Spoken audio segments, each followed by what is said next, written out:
This video is a pep talk for parents who are transitioning from punishment-based parenting to something more collaborative. Maybe it's gentle parenting. Maybe it's more a relationship-focused parenting, looking at the underlying needs in your child, whether it's making more space for their emotions, and you are realizing that top-down parenting is not working for your relationship or your family. I'm Rathia Lee. I make videos about non-coercive collaborative parenting, and I'm building a community of parents who really want to do it different than the mainstream. Here's the thing. I run groups for parents, support groups, and one of the main complaints that everybody says, almost every single person, is that the more open, loving, communicative, mutual care and respect I build with my child, the more open and kind we become as parent and child, the more people are judging me. My partner's judging, my parents are judging me, my community is judging me, my friends are judging me, the school is judging me, because we are so taught that to keep your child under your thumb and getting them to behave and obey is good parenting. That's what we're taught, and that's what everyone thinks. So you see a kid who's really out of control, you judge the parent. Oh, they're so permissive. They should be yelling and punishing their child right now. What the hell is going on, you know? So people that are creating more heart connection and communication and ways to find flow in their families are also hitting up against societal judgment, personal judgment from the people in their life. So I want to help you with this. Almost everyone I talk to that's interested in my work or like my videos or in non-coercive parenting had some kind of a moment, like an aha, where they realized that the more control that they were putting on their child, the further and further apart they were getting from their child. That is what happens. The more you control your child, the more your child has to resist your control, because autonomy and a sense of self is everything. It's survival for children. So when they feel encroached upon, nobody likes to be controlled. You don't like to be controlled. Nobody does. Nobody does. It's a terrible feeling. We all had it done to us as children. We didn't like it. And the problem is parents don't have another way. That's just considered normal. So as you start to take the controls off, there is chaos, right? Because it takes time to figure out another way to hear your child, to respond to your child, to not be reactive to your child. It takes time and learning, and you have to have something else to put in place besides control and power over. This is what I want to say to you if this is what you're trying to do. It's a lot of personal work on the parent to dismantle these deeply entrenched patterns of authoritarianism. You had it all your life. It's in all of our conditioning, in our schools, in our society, like that children should just behave. They should just do what they're told. And then now there's all this stuff about children should have consent, and those things are up against each other, right? Children should have consent as long as they're doing what the adults tell them to do. That's what we hear all the time. It's absolutely crazy making. So you can't allow your child to be who they are if you need them to do what you tell them to do. Those are in direct conflict with each other.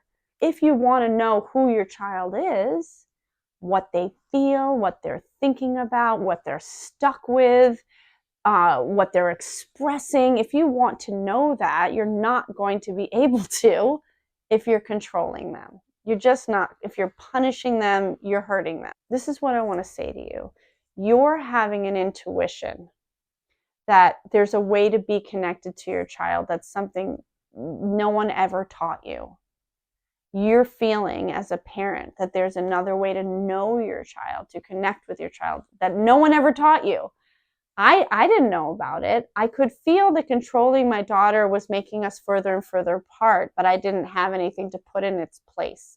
And when I discovered the language of non-coercive collaborative parenting, when it started to be named, something really woke up inside of me. And here's the thing, when I started to take the controls off of my daughter, it was chaos. It was terrifying. Nobody supported me. No one thought I was doing a good thing.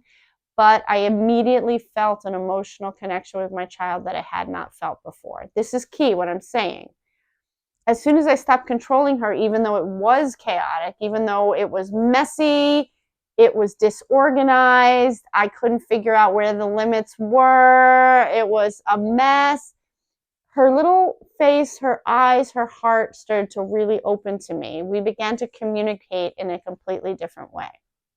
She started to trust me with her big feelings. We went from being on the opposite team to being on the same team. That's what collaboration is about. You figure things out together. And that's a skill. I mean, that's why I coach parents, because I'm always giving them ideas on how to do it. I'll just give you an example. Like, kids are fighting and parents are always trying to get them to stop fighting. And in this work, you would sit everybody down and say, I don't know how to do it. What do you guys think I should do? I see you're fighting. I don't know how to help you. I've tried everything. And then the kids would become part of trying to fix the issue, to come up with creative ideas that would help them. And then you, as the parent, would really try their ideas no matter how ludicrous they sound. You know, that's just one example.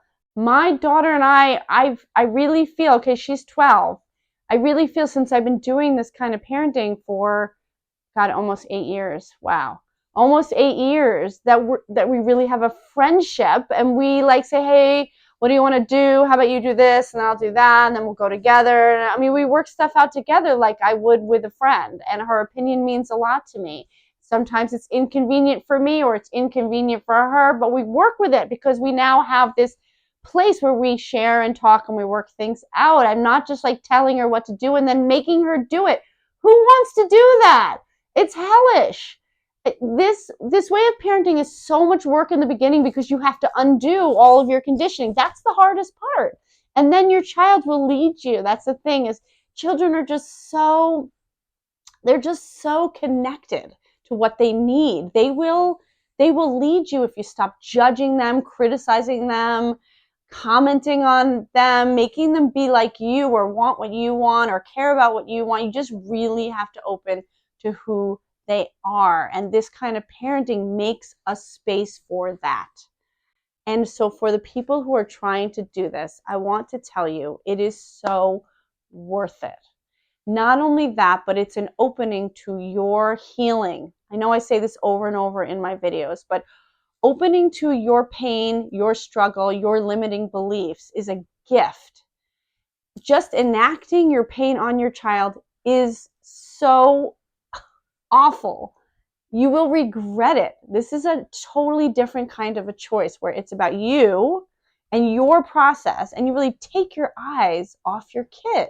You stop thinking that they're causing you all your feelings and hardships, and you just keep reflecting on where you're blocked and where you're limited, and your child will help you do this. Two really important things. One is, don't override your intuition.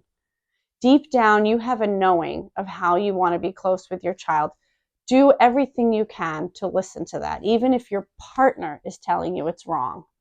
Even if your partner is finding fault with you and telling you you're permissive, you want to keep finding that quiet little voice that knows that this is bringing you closer to your child. You need to listen to that.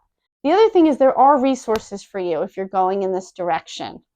There are my videos, there's my podcast, there's my coaching, there's Vivek Patel, he's my mentor. He's like so much resources for you. You're going to need to watch things and listen to things that remind you what you're doing, why you're doing it, how to do it, so you don't feel alone. If I didn't get support, I couldn't have done it. I had to keep decolonizing my mind. I had to keep dismantling my belief systems because I was absolutely indoctrinated into authoritarianism, and it was hurting my child.